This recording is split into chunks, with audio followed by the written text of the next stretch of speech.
지자체들과 정부의 중복 지원 이것이 문제다라는 지적들이 상당히 많이 나오는데 변호사님은 어떻게 보세요? 왜 문제가 되는지 잘 이해를 못하겠습니다. 아 그래요? 네. 예.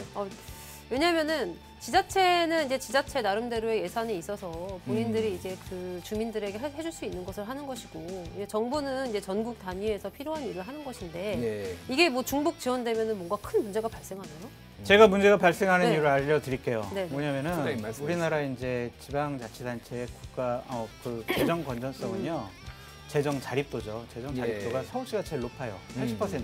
예. 그리고 또 어떤 데는 최하 10%예요. 예. 17개 시도에 재정 자립도가 50%가 넘는 광역 시도가 예. 대략 9개밖에 안 돼요. 그러니까 과반수 좀 올라가는 거죠.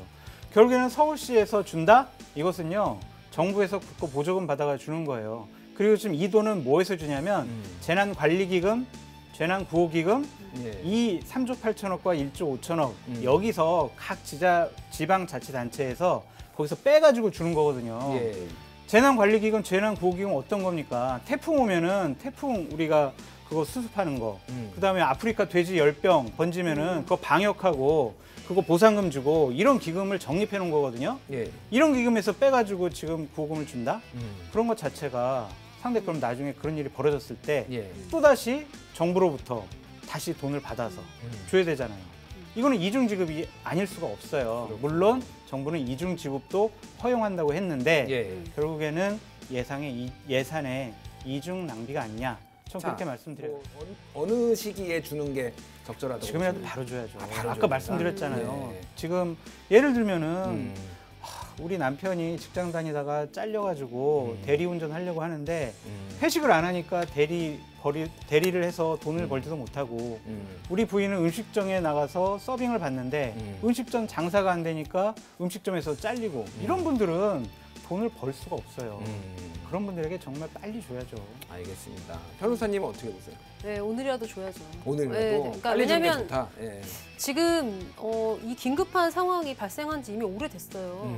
그러니까 하루라도 빨리 주는 것이 이제 가장 적절하고 가장 효과도 높을 것이다. 그러니까 이게 여당의 무능력, 예. 그다음에 이 행정부의 무능력에 대해서 지적 안 할 수가 없어요. 우리가 긴급생활지원자금 예. 얘기한 지 한 40일 정도 됐습니다.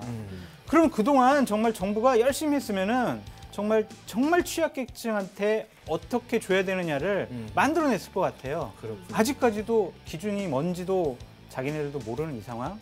정부는 무능력합니다. 무능력하다. 네. 알겠습니다. 어떻게 뭐 동의하시나요? 뭐 무능력하다? 간단하게 100% 지급으로 오늘이라도 만들어서 상정하면 되잖아요. 다시 보편과 선별 지급으로 다시 돌아가는. 아주 간단한데 왜 다들 아. 못하고 있는지 답답해요. 알겠습니다. 그러니까 기재부의 예. 의견도 어차피 결국은 행정부 수반인 대통령의 결정에 따르는 것이고요. 예, 그래서 대통령이 마음 먹으면 할 수 있는 거죠. 근데 그 나중에 뭐 그 효과에 대한 어떤 그런 책임과 부담은 있겠지만 일단은 저는 이 이례적인 상황에서 미래적으로 결단력을 좀 보여야 되지 않을까 생각됩니다. 알겠습니다.